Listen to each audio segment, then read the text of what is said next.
मेरी बीवी मरने के बाद रोज ख्वाब में आती और कहती, जल्दी से मेरी कब्र खुदवाओ और अपनी बेटी ले जाओ, उसकी वजह से मुझ पर आज़ाब हो रहा है। मैं हैरान होता क्योंकि हमारी कोई औलाद नहीं थी और मेरी बीवी भी बांझ थी। एक दिन मैंने ये ख्वाब अपने मालिक को सुना दिया। ख्वाब सुनते ही अचानक उनके चेहरे का रंग उड़ गया और मालिक उस दिन से बहुत बीमार रहने लगे थे। मैं हैरान था कि इस ख्वाब से मेरे मालिक का क्या ताल्लुक हो सकता है। अब मालिक मुझे हर वक्त काम में मसरूफ रखते, मुझे बीवी की कब्र पर ना जाने देते। एक दिन तंग आकर मैं बीवी की कब्र पर चला गया और कब्र खोदने लगा, मगर बीवी को देखकर मेरी चीखें निकल गईं और उसके साथ लेटी बच्ची तो। मेरा नाम फरहान है। आज फिर मैंने वही ख्वाब देखा था। मैंने देखा मेरी बीवी शबाना खाली हाथ खड़ी है और उसकी आंखों में आंसू जारी थे और कह रही थी, जल्दी जाओ इससे पहले कि बहुत देर हो जाए, जाओ मेरी कब्र से अपनी बेटी ले जाओ। अचानक से मेरी आंख खुल गई। मैं पसीने पसीने होने लगा था। मेरी बीवी शबाना को तो मरे हुए 1 महीना हो चुका है। आज भी मैं सारी रात सो ना सका था। सुबह मेरी नजर जैसे ही घड़ी पर पड़ी तो मैं चौंक कर भागा। आज फिर से देर हो गई तो मालिक की फिर से मुझे वही बातें सुनने को मिलेंगी। मैं जल्दी से उठ बैठा और तैयार होकर काम पर चला गया जहां मैं काम करता था। ये लोग बहुत ही बड़े लोग थे, बड़े मालिक बहुत ही रहम दिल थे, मगर उनका सबसे बड़ा बेटा अयाश और बदतमीज था। वो नौकरों को जूते की नोक पर रखता था। मैं यही सब सोचते सोचते उनके घर पहुंच चुका था। सामने ही उसे देखकर मैं खौफजदा हो गया था। वो बार बार अपनी घड़ी देख रहा था। मैं बोला, माफ करना छोटे मालिक, कल से ऐसा नहीं होगा, मैं वक्त से आऊंगा। वो मुंह बनाकर वहां से चला गया था। मैं अंदर जाकर अपने काम काज में लगा हुआ था। यहाँ नौकरी करना मेरी मजबूरी थी। मैं बड़े मालिक के एहसानों तले दबा हुआ था। शबाना के इलाज के लिए उन्होंने पैसों से मेरी बहुत मदद कर रखी थी और उन लोगों का कर्जा भी मेरे सर था, मगर बीवी तो मर चुकी थी। फिर भी यहाँ नौकरी करना मेरी मजबूरी बनकर रह गई थी। मैं उन वडेरों के घर का ड्राइवर था। उन लोगों को किसी भी काम के लिए बाहर जाना होता तो एक इशारे पर मैं गाड़ी निकाल कर जाने के लिए तैयार हो जाता था। उस गांव में मैं अकेला ही था। मेरी भी ख्वाहिश थी कि मेरा अपना घर बार और अच्छी फैमिली हो, मगर मेरी किस्मत में अल्लाह ने दुखों के पहाड़ लिख डाले थे जो एक एक करके मुझ पर टूटते ही जा रहे थे। उन दिनों मौसमी बहार की छुट्टियां थीं और बड़े मालिक के सबसे छोटे साहबजादे भी गांव आए हुए थे। वो लोग हर साल छुट्टियां अपने घर आकर ही मनाते थे और शहर जाकर पढ़ाई पूरी करना बड़े मालिक की ख्वाहिश थी। उन दिनों उन बच्चों को घुमाने फिराने गांव की सैर व तफरीह की जिम्मेदारी भी मेरे ही कंधों पर डाल दी गई थी। बच्चों के साथ सैर व तफरीह करके मेरा भी दिल बहल जाता था, क्योंकि पहले ही मैं गमों से चूर और टूटा हुआ इंसान था। शाम को मैं घर आने लगा था कि दरवाजे पर मेरी मुलाकात फिर छोटे मालिक से हो गई थी। वो गुस्से में कहने लगा, फरहान, कल से वक्त का ख्याल रहे। मैंने सर झुकाकर हाँ कर दी थी और मैं घर आकर अपनी बीवी के बारे में सोचने लगा। शबाना की बातें, वो हंसी मजाक मेरे दिमाग से निकलता ही नहीं था। अचानक उन्हीं सोचों में गुम मेरी आंख लगी। मुझे खबर ही ना हुई, मुझे आज फिर से वही ख्वाब दिखाई दिया। शबाना अफसुर्दा और मायूस घबराई हुई एक तरफ खड़ी थी। मुझे कहती, जल्दी आओ, जल्दी करो, कहीं बहुत देर ना हो जाए। आओ, आकर फौरन ही मेरी कब्र से अपनी बेटी ले जाओ। उसकी वो नम आंखों से बहते हुए आंसू देखते ही मेरा दिल धक से रह जाता था। अक्सर इसी तरह मेरी आंख खुल जाती थी। ये मेरी बेटी कैसे हो सकती है, जबकि शबाना तो बांझ थी और हमारी कोई औलाद नहीं थी। जाने ये ख्वाब मुझे रोज क्यों आने लगा था। आज फिर सुबह मुझे देर हो चुकी थी। मैं तैयार होकर निकल पड़ा था और रास्ता भर मुझे छोटे साहब का वही खड़ूस चेहरा दिखाई देने लगा था। मैं जल्दी जल्दी हवेली पर पहुंच गया था। बड़े मालिक का साहबजादा मुझे देखकर बड़े गुस्से में घर से बाहर निकल गया था, जबकि बड़े मालिक मुझे कहने लगे, जब तक मैं जिंदा हूँ तुम्हें कोई इस घर से या नौकरी से नहीं निकाल सकता। वैसे भी मैं देख रहा हूँ पिछले कुछ दिनों से तुम परेशान दिखाई दे रहे हो और घर भी देर से आते हो। क्या बात है, कोई परेशानी है तो हमारे सामने रखो। देखो, हम तुम्हारी पूरी मदद करेंगे। आखिर तुम ही तो मेरे बाएतमाद और भरोसे के लायक फर्माबरदार मुलाजिम हो और सालों से यहाँ काम करते आए हो। मैंने एक ठंडी सांस ली। वो मालिक, दरअसल बात कुछ यूं है कि मैं इन दिनों बहुत परेशान हूँ। बड़े मालिक बोले, तुम मुझे अपनी परेशानी बताओ। मैंने उन्हें अपनी बीवी वाले सारे ख्वाब सुना दिए। मेरे ख्वाब सुनाने की देर थी कि बड़े मालिक के चेहरे का रंग उड़ गया। वो कुछ कहने ही लगे थे कि इतनी देर में बाबा कहते हुए वही 17-18 बरस के बच्चे आ गए थे और कहने लगे, बाबा हमें आज तो हर हाल में सैर व तफरीह के लिए अच्छे अच्छे मकामात पर जाना है, फिर चाहे हमें गांव से बाहर क्यों न जाना पड़े। अरे हाँ हाँ मेरे बच्चों, क्यों नहीं, ये फरहान तुम लोगों को लेकर जाएगा। ये मेरे भरोसे वाला आदमी है। मैं सर झुकाए खड़ा हाँ हाँ कर रहा था। क्यों नहीं मालिक, आपका हुक्म मेरे सर आंखों पर है और आपके लिए तो मैं अपनी जान भी दे सकता हूँ। और ये बच्चे तो मेरे अपनों की तरह हैं।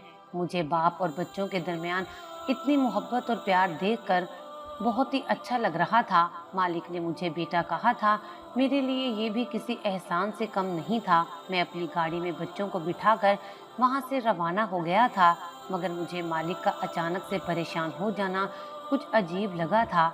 आज से पहले वो कभी इस तरह परेशान नहीं हुए थे। मेरी बीवी के ख्वाब से उनका क्या ताल्लुक हो सकता था। आज तो बच्चों ने गाड़ी में बहुत शोर मचाया हुआ था। वो भी मुझे बहुत ही अपना समझने लगे थे।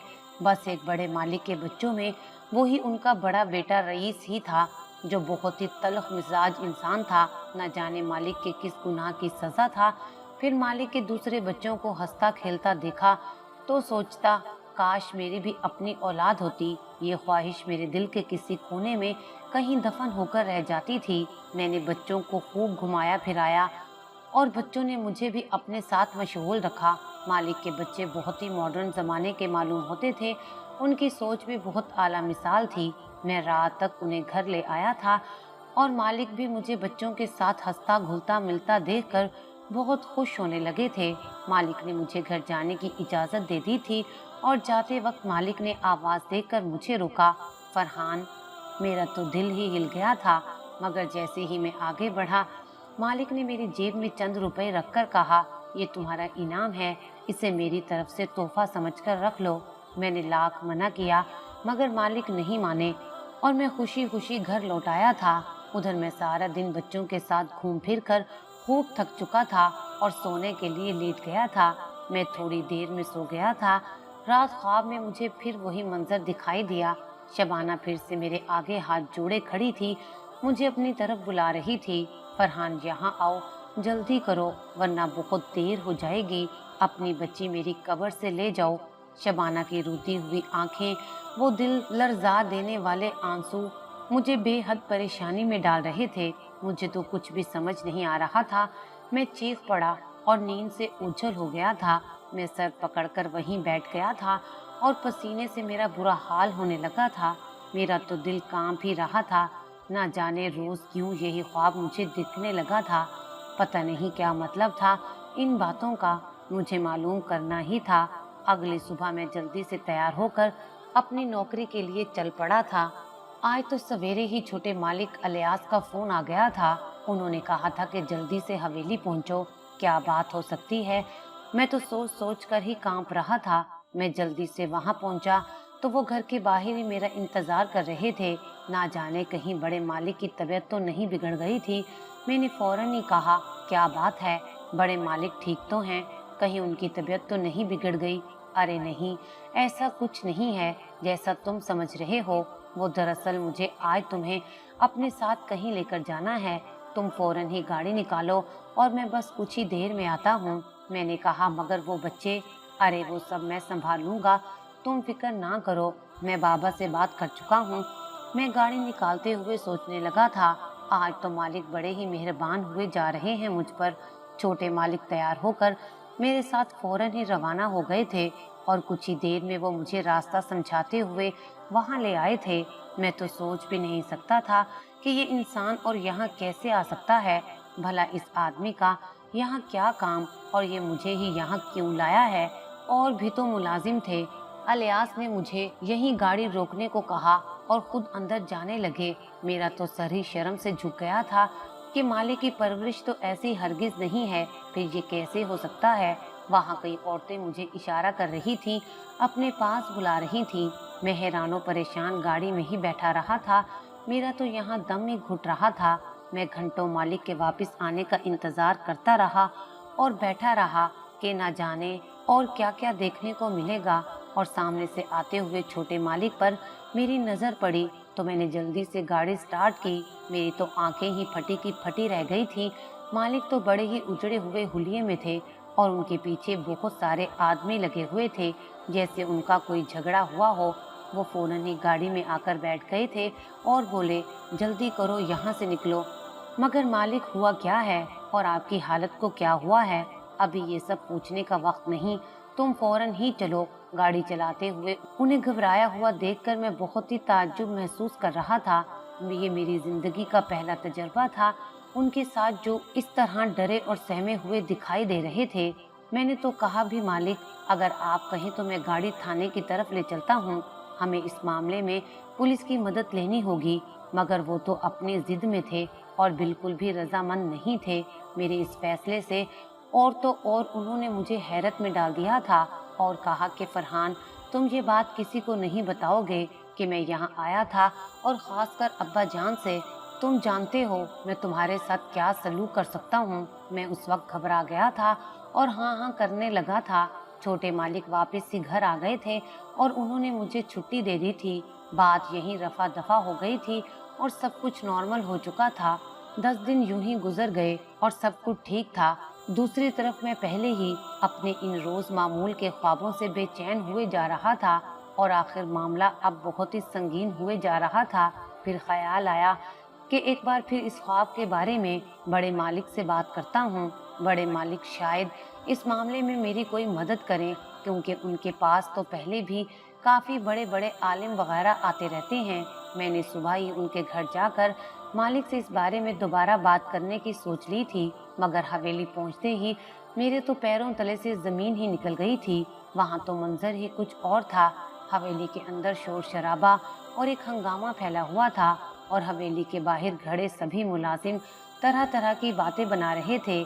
मैं जैसे ही आगे बढ़ा, मुझे अंदर जाने से रोक दिया गया था और कहा छोटे मालिक ने घर के किसी भी मुलाजिम को घर में दाखिल होने से मना किया था। मैंने पूछा, लेकिन हुआ क्या है और ये कौन लोग हैं? वो सभी लोग अलियास मालिक के खिलाफ तरह तरह की बातें बना रहे थे और उन पर घटिया घटिया इल्ज़ाम भी लगा रहे थे। फिर वो सभी लोग गाड़ियों में बैठकर रवाना हो गए। मुझे तो यकीन ही नहीं था कि छोटे मालिक ने ये सब किया होगा। खैर, हम मुलाजमीन का ये काम नहीं था कि घर के किसी भी मामले में अपनी राय दे सकें, और ख़ासकर छोटे मालिक के किसी भी मामले में। वो तो पहले ही हम गरीबों को कमज़ोर समझता था। मैं और बाकी मुलाजिम थोड़े वक्त बाद अंदर चले गए थे और अंदर जाते ही हमारे तो होश ही उड़ गए थे। अंदर तो सब कुछ बिल्कुल नॉर्मल था। अलियास भी वहाँ बड़े मालिक के सामने उनकी खिदमत में खड़ा था और बड़े मालिक उस वक्त आराम फरमा रहे थे। मुझे तो कुछ बहुत ही अजीब लग रहा था। शायद वहाँ वैसा बिल्कुल भी ना था जैसा वो हवेली के लोग सबके सामने जाहिर कर रहे थे। बहरहाल उस वक्त मुझे बिल्कुल मुनासिब नहीं लग रहा था कि मैं बड़े मालिक से किसी भी मुतल्लिक कुछ बात कर सकूं। उनकी तबीयत कुछ बिगड़ी हुई थी, उन्हें कोई बड़ा सदमा लगा था। और फिर वही हुआ जिसका मुझे शक था। बड़े मालिक के पास कुछ ही देर बाद एक हकीम साहब आए थे और उनकी तबीयत देखने के बाद उस हकीम ने कुछ देसी दवाइयाँ दी। दिन इसी तरह गुजर रहे थे। मैं शबाना की वजह से बहुत परेशान था। जब से मैंने शबाना को ख्वाब में देखना शुरू किया था, उसी रोज से मैंने डर की वजह से कब्रिस्तान भी जाना बंद कर दिया था। फिर एक दिन मैं एक बड़े आलिम जो अक्सर बड़े मालिक के पास भी आते थे, उनके पास चला गया और उनके सामने रोते हुए तफसील बताई कि मैं अक्सर अपनी बीवी को ख्वाब में इस हालत में देखता हूँ। वो अक्सर मुझे अपनी कब्र से एक बच्ची ले जाने को कहती है। हालांकि मेरी तो कोई औलाद ही नहीं थी, क्योंकि मैं और मेरी बीवी दोनों बांझ थे। मेरी ये तीसरी शादी थी। मेरी पहली 2 बीवियां मुझे छोड़कर जा चुकी हैं। मैंने जब तीसरी शादी की तो मैं बहुत ही खुश था। शबाना मेरी पहली दोनों बीवियों से बिल्कुल ही मुख्तलिफ थी। उसने मेरी ज़िंदगी खुशियों से भर दी थी। फिर अचानक से एक ख़तरनाक बीमारी ने उसे अपनी जकड़ में ले लिया था और वो इस दुनिया से चली गई। मगर मुझे उस पर पूरा भरोसा था। फिर उसके मरते ही ये ख्वाब मुझे क्यों आते हैं? वो मुझे इस ख्वाब के ज़रिए क्या बताना चाहती है? आलिम साहब ने मुझसे मेरी और शबाना की सारी तफसील लेकर 2 दिन की मोहलत मांगी और 2 दिन तक मैं इसी कश्मकश में मुब्तला रहा। उधर मेरे मालिक की तबीयत दिन ब दिन बिगड़ती ही जा रही थी। सभी हवेली वाले बहुत ही परेशान थे। मेरे तो बड़े मालिक ही मेरे सब कुछ थे। मैं हवेली में दिन रात उनकी खिदमत गुजारी करने लगा था। 2 दिन बाद मैं उन्हीं आलिम के पास गया और उन्होंने कहा कि तुम इसी वक्त मेरे साथ कब्रिस्तान चलो और अपनी बीवी की कब्र पर ले जाओ। मैं रात के अंधेरे में हवेली से घर वापसी पर उनको अपने साथ लेकर उसी कब्रिस्तान जा पहुंचा था। मेरे तो कदम पहले ही लड़खड़ाने लगे थे और वही ख्वाब मेरे दिमाग में घूम रहे थे। इतनी देर में मैं और आलिम साहब अपनी बीवी की कब्र तक पहुंच गए। हमने वहां फातिह खानी की, दुआ की और अल्लाह से मदद मांगी।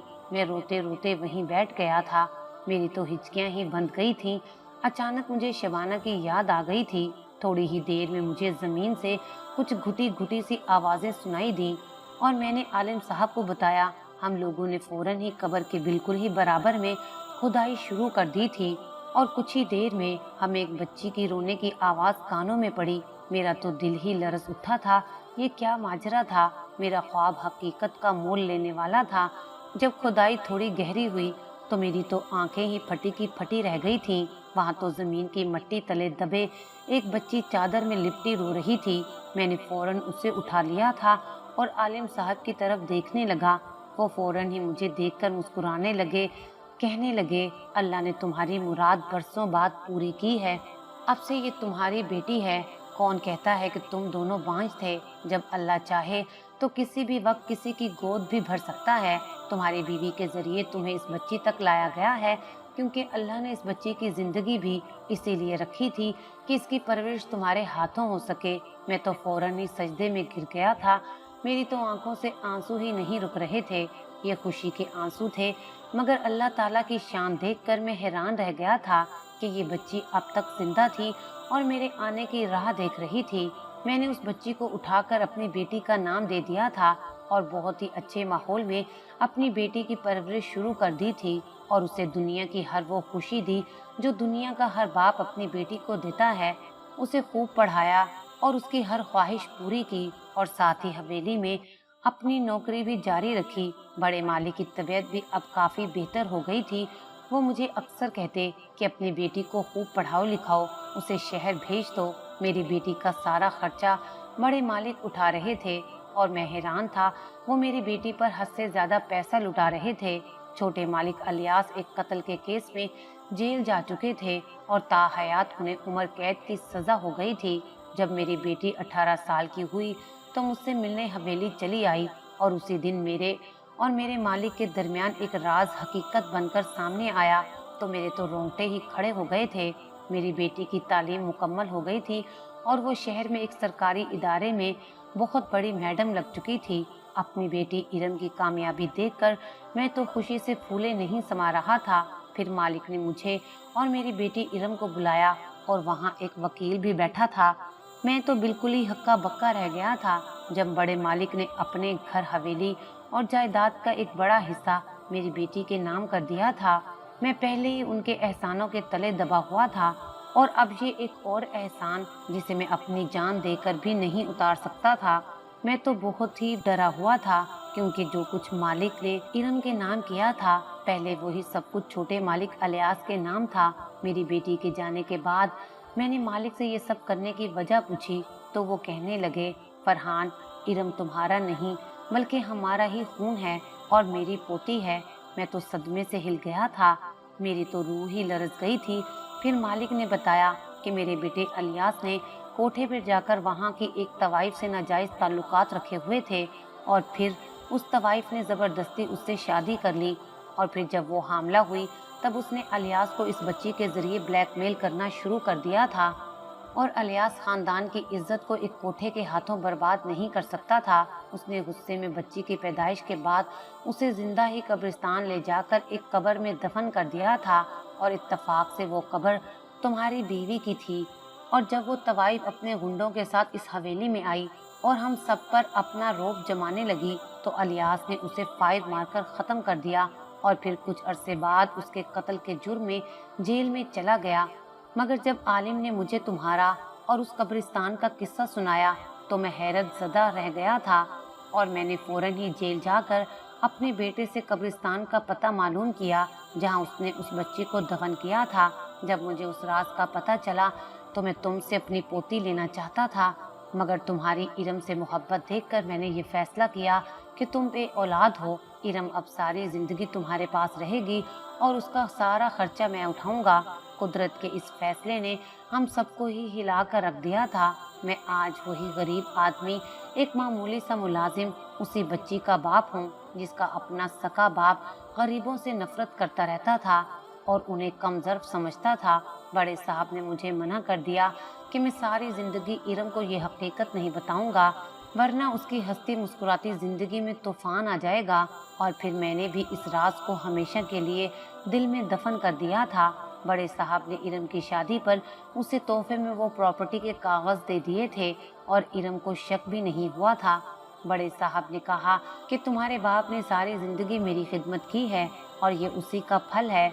आज इस बात को कई साल गुजर गए हैं, मैं बूढ़ा हो चुका हूँ। बड़े मालिक और उनका बेटा अलियास दोनों मर चुके हैं। मैं अपने दामाद और बेटी के साथ हंसी खुशी रह रहा हूँ। कुदरत के फैसलों को कोई नहीं जान सकता। औलाद होना या ना होना सब कुदरत के हाथ में है। इससे कोई फर्क नहीं पड़ता कि औरत बांझ है या मर्द बांझ हो, और पैदा करने वाले से ज्यादा औलाद पर हक परवरिश करने वालों का होता है। जैसे कि इरम बेटी पर उसके वालिद या दादा का हक था, मगर अल्लाह ताला ने उसकी परवरिश मेरे हाथों से करवानी थी और मुझे इस ख्वाब के जरिए उस बच्ची तक पहुंचाया जो अल्लाह ताला की शान से जमीन में दफन होने के बाद भी इतने दिन तक जिंदा सलामत रही।